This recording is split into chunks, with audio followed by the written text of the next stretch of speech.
Hey everyone, Jason here, and I'm back with another Nanocoaster video. Today we're going to be doing Apollo's Chariot from Busch Gardens Williamsburg. This is a B&M hypercoaster, one of the older B&M hypers. I don't know it might be the original one. I can't remember. Anyway, it is a fantastic ride. Really underrated coaster in general. When people talk about the B&M hypers, they don't really talk about Apollo's Chariot anymore. But it's a great one. This is one of the ones that has a little pre-drop, so no matter what row you're sitting in, you're going to get, a little bit of speed coming off that first drop, and just an overall fantastic ride. So let's jump right in. So within the box we have a base plate, a paper sheet of track pieces, and a single-sided sheet of instructions.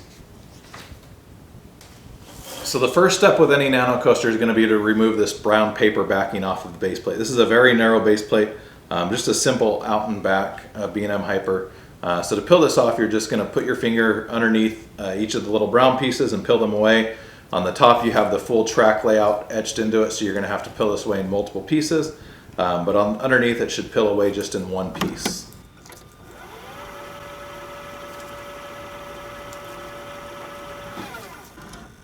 So there we have our cleaned off base plate. So if you've seen any of my other videos, you know something I like to do is to add a logo to the base plate. There is the sign in there, but I like to add something larger. However, with this model, there's not a lot of empty space. This is a very narrow, very small base plate. And so I'm actually gonna do something I don't typically do, and I cut out a logo, and I'm gonna try to put it on here in a place that it's gonna probably straddle the track layout a little bit. We'll see how it works. If it doesn't work well, I may take it off. But for now, I do have the logo cut out. I've included the SVG of this logo down below, and so you can use it as well. But yeah, we're going to try to apply this to the base plate, and then once we get into construction, we'll see how well it actually works. So there you can see our applied logo. Like I said, it does go over a couple of the slots. In fact, I'm actually going to take a razor blade and just kind of cut through the vinyl over one of the slots that it goes over, just so we can put the track pieces in easier.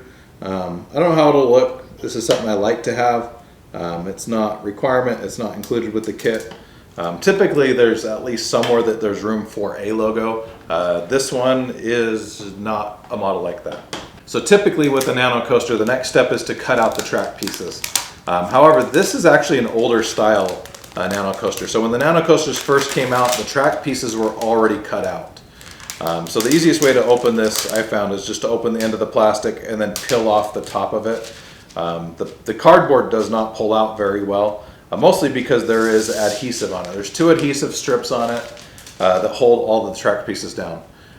It's really nice because you don't have to cut anything out. There's a big track piece already done right there. For the ones that are stuck a little bit better, you can kind of just come on here and just kind of rock them back and forth a little bit. Don't want to bend them too much, but if you just kind of rock it back and forth from both sides, you can usually get them off pretty easily. So we'll just pull all these pieces off, and then we'll move on to putting this together.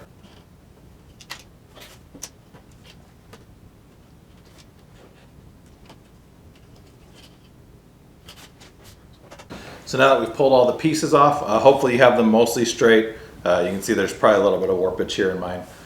We can begin assembly. So step one, for this set, I'm guessing this is probably one of the older nano coasters.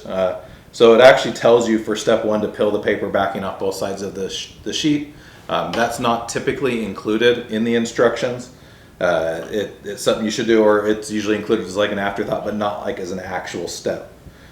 So it actually tells you that. Step two is going to be this waviest piece of track. And so this piece is going to be straight, but also with a little S-bend in the middle.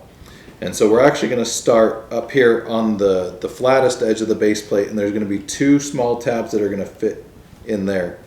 And you can just kind of follow the base plate to see where the S-bend is going to be. And then on this edge that's closest to me, there's two more tabs that fit into place as well. So this piece you can kind of just put in organically. Like you can see, I just didn't do any pre-bending there. I didn't do anything special. Just kind of put it in, and it just went. And it created this nice natural S-bend here in the middle. Once you have that piece in place, you can just bend over the tabs underneath. And that is going to complete step number 2. So step 3 is going to be this lift hill into the first airtime hill. And it's also going to curve around a little bit back here at the end to, back to the brake run. So with this piece, there's actually all these angle bends on here. I haven't found a great way to do the angle bends yet. Unfortunately, they're just kind of tricky and just kind of have to figure them out. So I'm just going to kind of come on here and bend them the direction that I believe they go. I believe that these are actually going to bend towards the camera on the lift hill. I've tried needle nose pliers. I've tried a few other solutions. For this, I'm just going to put it flat on the table and hold down the support with one finger and then use another finger to bend it up towards me.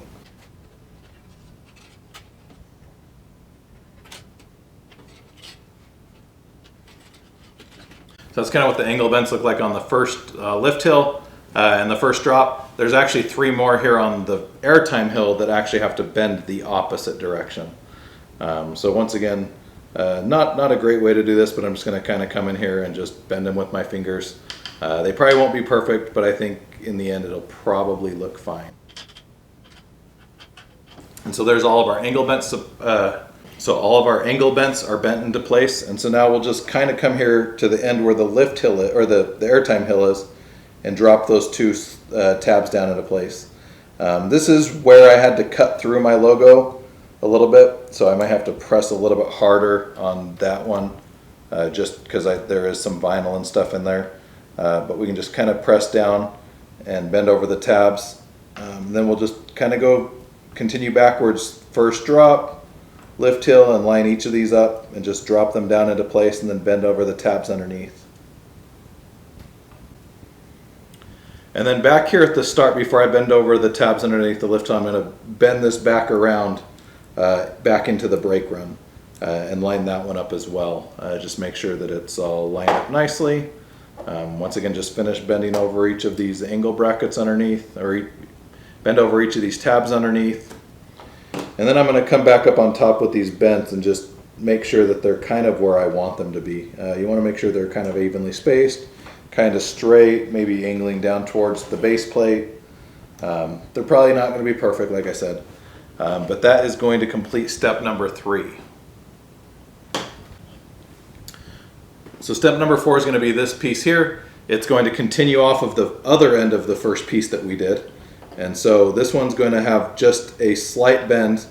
So we're going to drop this tab down into place and then just come in here and simply bend it with our fingers. You can just kind of follow the track layout organically.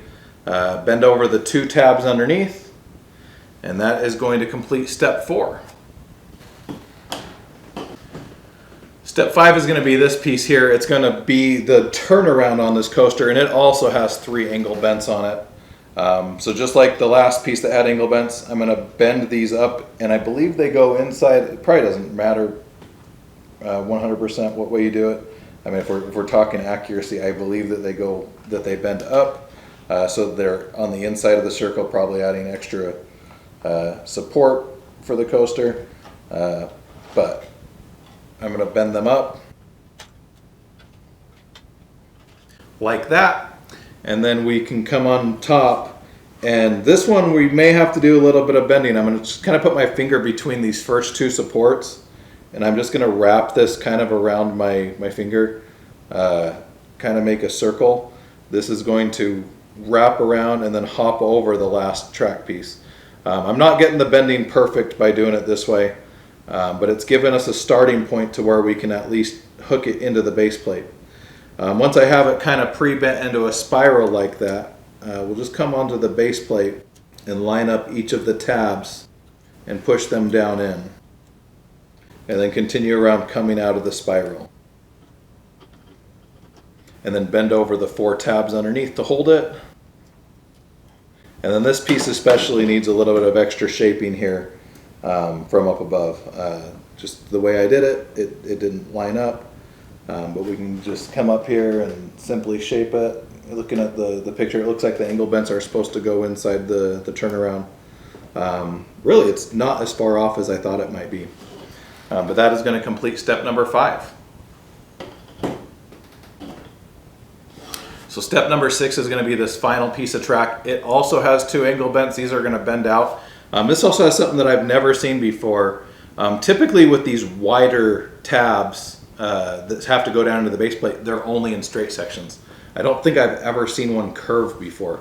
However, this one is curved, so this wider tab is what connects to the track piece we've already done. So I'm going to have this here, and I'm going to fold these 2 angle bends, support bends up.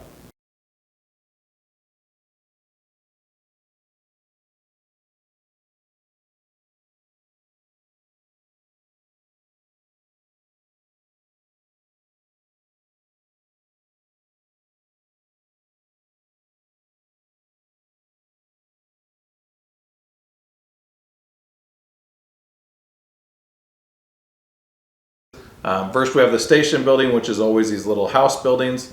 We'll just kind of fold this into a house shape, and this only goes one place. It goes right over the end of the brake run here. So we'll drop this down through those 2 tabs and then fold over the tabs underneath.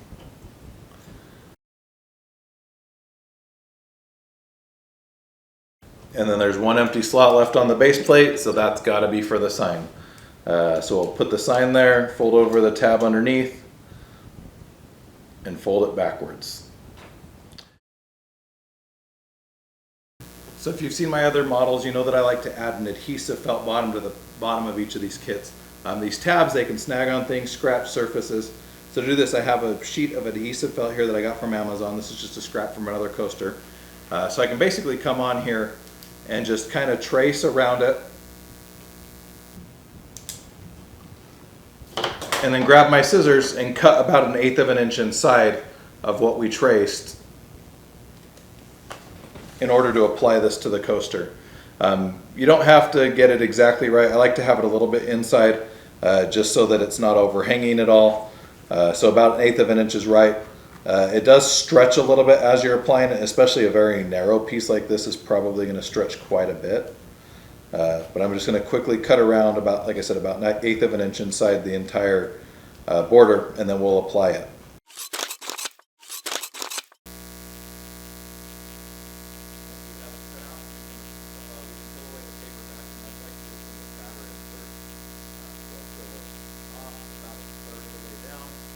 Tear that off, and then we can just come up overhead and press down on the nanocoaster. Once we have that done, we'll peel away the rest of the paper backing.